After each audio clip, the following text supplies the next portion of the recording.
Hey, welcome back to the Tactical Elite Gaming channel. This is Clutch. If this is your first time here, I'd like to ask you to like, comment, subscribe. Today's video is going to be an introduction to how I rank different characters, their capabilities, and what they bring to the team composition overall, as well as doing a demonstration talking about Trench. He's a powerful character, and I want to get into the details of what makes him so valuable to a team. So without further ado, let's jump into it.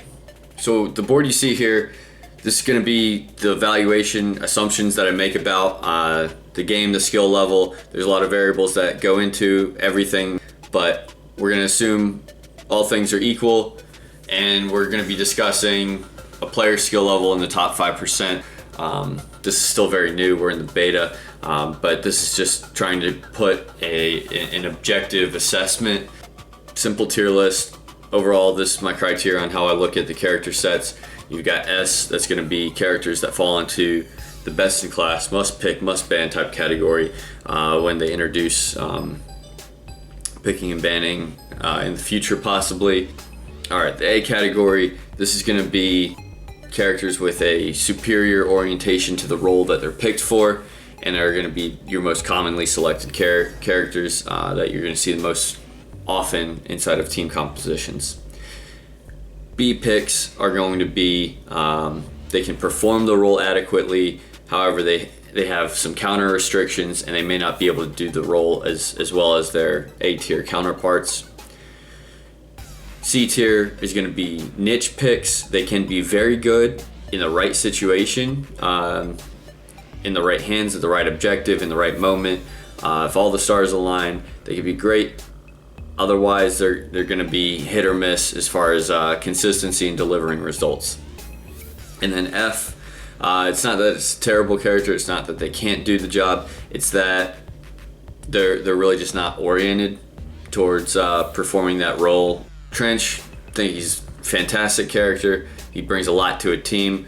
That being said, I break it out in your top left-hand corner, the different roles that I discussed in the previous video. If you haven't seen that, go ahead and check that out, where I talk about what those roles are and what the job functions of those roles are and what they bring for the team and what their priorities and their decision making is within a match.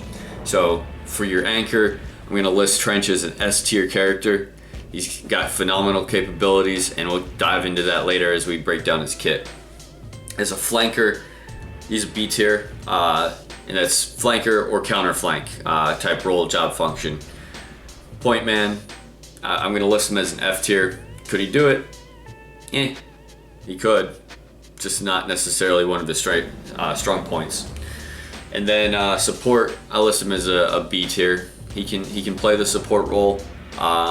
He's got a couple things that orient him towards being able to support his team in different ways, aside from anchor or counter flanking, but it's not going to be as well as some of the other characters that are developed and designed for the support role. For his ability, he's got a barbed wire grenade that he can throw, and this slows down enemies moving through the barbed wire.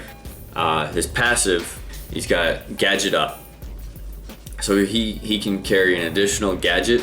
I go ahead and I highlight out the weapons and break down some of the math and statistics for you to go ahead and orient you to this screen here. If you take a look in your top left-hand corner of the box next to each weapon, that's going to be the bullet damage. FR is fire rate, MS is magazine size, HD is handling, BTK stands for bullets to kill. In the long horizontal box, then I get into max range in the right column beside each tier level. So you've got your base, tier 1, tier 2, and tier 3 upgrades.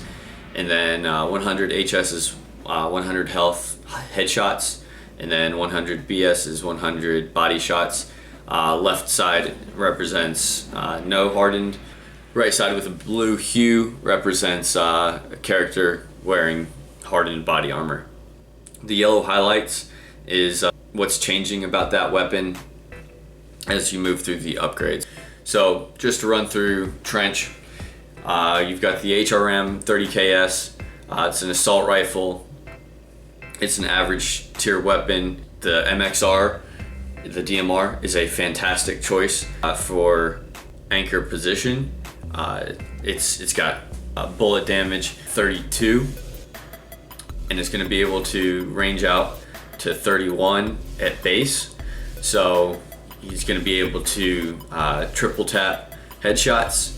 All right, so if you're playing in the flanker role, you're most likely going to be take the HRM 30KS. You're going to get more consistent damage. It's not necessarily going to be hitting as hard, but you can keep that consistent damage at closer range. You can capitalize on using your tear gas or your barbed wire to peel and keep that distance to turn the trade to be favorable for yourself.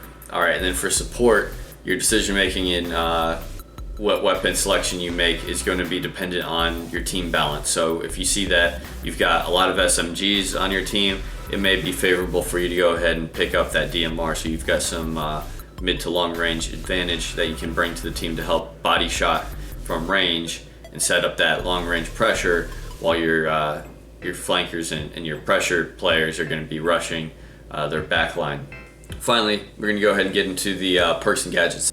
When you play Trench, one of your first buys should be capitalizing on that passive advantage, because it's just so economically advantageous to do so.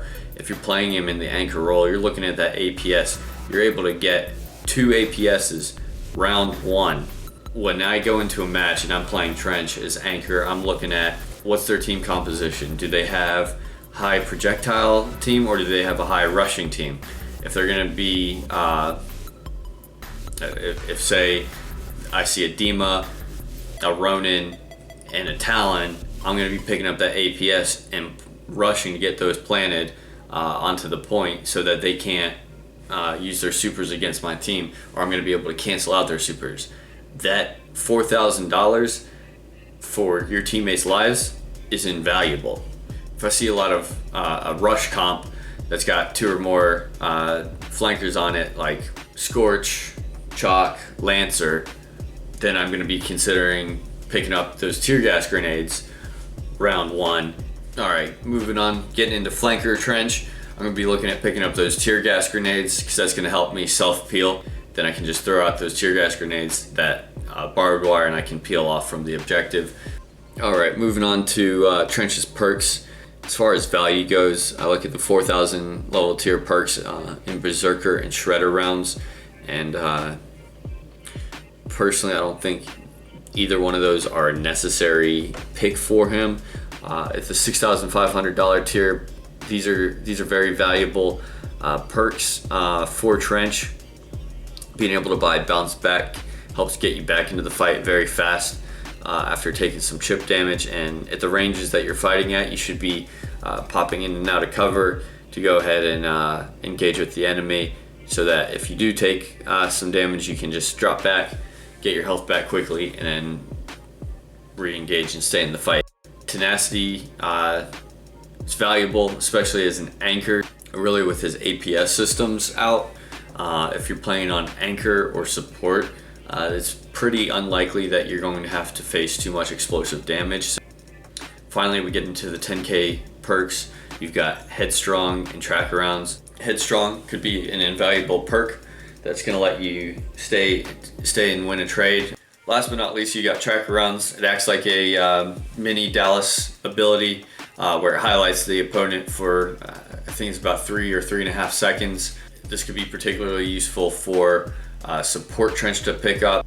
All right, to go ahead and summarize the information that we talked about here today, I've compiled a objective assessment for weapon classification, durability, lethality, utility, and mobility in order to give an overall rating to Trench. From the anchor role, for weapon classification, I'm going to give him a solid 4 out of 5. It's my opinion that the MXR is one of the best in class DMRs in the game. While it's not necessarily the hardest hitting, its handling, suppression, range, and bullets to kill, that combination is deadly.